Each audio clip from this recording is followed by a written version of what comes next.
السلام علیکم دوستو، امید ہے کہ آپ لوگ خیر و عافیت کے ساتھ ہوں گے۔ اللہ پاک آپ کو خوش رکھیں۔ مفتی سلمان اظہری نے دیوبندی علماء کے بارے میں کیا کہا ہے، آپ لوگ اس کو سنیں۔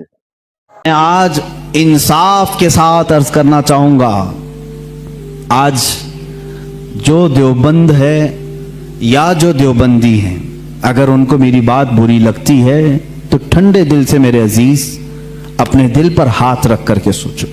آؤ میں تمہیں دعوت دیتا ہوں، آؤ ہم ان تمام چیزوں پر جمع ہو جاتے ہیں جو صحابہ اور تابعین سے تھی۔ کوئی نئی بات تم اپنی کتاب میں نہیں لاؤ گے، کوئی نئی بات میں اپنی کتاب میں نہیں رکھتا۔ آؤ اتحاد کرو، میں اس اتحاد کا اعلان کرتا ہوں، لیکن جو نئی باتیں آئیں اس کا تم انکار کرو گے، علل اعلان کرو گے، اور یہ بھی کہو گے کہ ہم ان سے دور ہیں۔ ہوا یہ کہ اعلیٰ حضرت رضی اللہ تعالیٰ عنہ کے زمانے سے تھوڑے سے پہلے کی حالات میں بتا رہا ہوں آپ کو۔ دارالعلوم دیوبند کے بعد 4 علماء میں صاف صاف آج عرض کرتا ہوں جن کی کتابوں سے پوری امت میں تنازع پھیل گیا، اختلاف پھیلا۔ لوگ ہم کو اختلاف کا فتویٰ دیتے ہیں، اگر نہ یہ کتابیں آتی نہ یہ کوئی فتوے آتے۔ کتابیں لکھی گئی، کتابوں میں اچھی باتیں تھی، حضور صلی اللہ علیہ وسلم کی سیرت پر بھی کچھ کتابیں لکھی گئی، اللہ کی شان میں لکھی گئی، بہت ساری باتیں اچھی تھیں، لیکن بیچ میں چل کر کچھ عبارتیں ایسی کہ لڑکھڑا گئی، اور وہ اتنی لڑکھڑا گئی کہ عام مسلمان بھی اسے بولنا پسند نہیں کرے گا۔ براہین قاطعہ کتاب کا نام بول رہا ہوں، تقویت الایمان کتاب کا نام ہے، تحذیر الناس کتاب کا نام ہے، حفظ الایمان کتاب کا نام ہے۔ یہ وہ کتابیں جو آج چھپی نہیں ہیں، مارکیٹ میں چھپی ہیں، ابھی بھی موجود ہیں، ابھی بھی موجود ہیں۔ انہی کتابوں کی عبارات کی وجہ سے ہی تو یہ تنازع پھیلا پورے امت میں، اختلافات۔ اہل سنت و جماعت متحدہ متفقہ ایک ہی جماعت تھی بر صغیر میں۔ ان کتابوں کے آنے کے بعد ہوا کیا؟ ایک کتاب میں لکھا گیا اللہ جھوٹ بول سکتا ہے، نئی بات تھی۔ اس بات پر آج تک امت نے کبھی کسی بھی شیخ، کسی بھی بزرگ سلف صالحین سے مجھے عبارت لا کر کے دکھاؤ اس سے پہلے کوئی بات ہوئی تھی۔ پھر ایک کتاب میں عقیدہ توحید کو بیان کرتے ہوئے مولوی اسماعیل دہلوی صاحب نے یہ تک لکھ دیا، حضور صلی اللہ تعالیٰ علیہ وسلم کا خیال نماز میں آنا گدھے اور بیل کے خیال سے بدتر ہے۔ یہ نئی بات تھی کہ نہیں تھی؟ اور جا کر کے کراس ویریفیکیشن کر لینا، اگر میں جھوٹ بولوں تو میرا جبہ پکڑ لینا، اور جو سزا دے سکتے ہو دو۔ میں یہ لفاظی نہیں کر رہا ہوں اور نہ پھکائی کر رہا ہوں، یہ جملے آج کتاب میں موجود ہیں۔ تقویت الایمان میں حفظ الایمان کتاب آئی، اس میں مولوی اشرف علی صاحب نے حضور صلی اللہ تعالیٰ علیہ وسلم کے علم غیب پر بحث کرتے کرتے یہ کہہ دیا، حضور کے علم غیب کی کیا تخصیص، یعنی ان کی کیا خصوصیت ہے؟ اتنا علم غیب تو زید کو، پاگلوں کو، بچوں کو، بلکہ جانوروں کو بھی حاصل ہے۔ شیطان کا علم غیب تو قرآن سے ثابت ہے، انہوں نے کہا شیطان کا علم غیب قرآن سے ثابت ہے، حضور صلی اللہ علیہ وسلم کے علم غیب کی کیا خصوصیت ہے؟ یعنی برابر ہو گئے، شیطان کو جتنا علم ہے اتنا ہی محمد صلی اللہ علیہ وسلم کو ہے۔ میرے عزیزو، کیا یہ باتیں دل پر نہیں لگتی مسلمانوں کے؟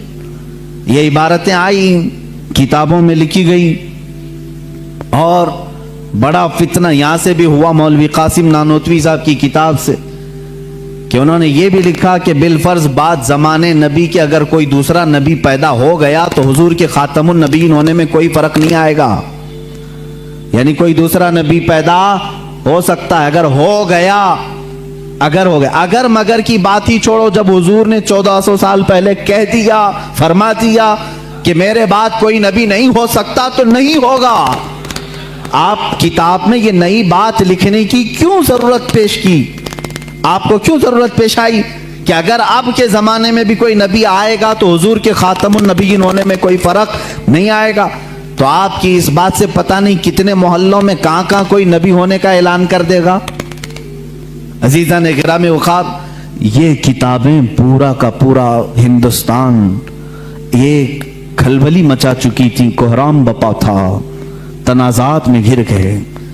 قادیانی اپنے نبی ہونے کا اعلان کر رہا ہے، ادھر ایک نیچری فرقہ ہے علی گڑھ سے جو قرآن کے معجزات کا انکار، حسیات کو صرف ماننے والا، نیچر کو صرف ماننے والا اور مغیبات کو نہیں تسلیم کرنے والا، اور ایک طرف عظمت رسالت صلی اللہ تعالی علیہ وسلم پر، رسول کریم صلی اللہ تعالی علیہ وسلم کے متعلق یہ سارے جملے آ رہے ہیں۔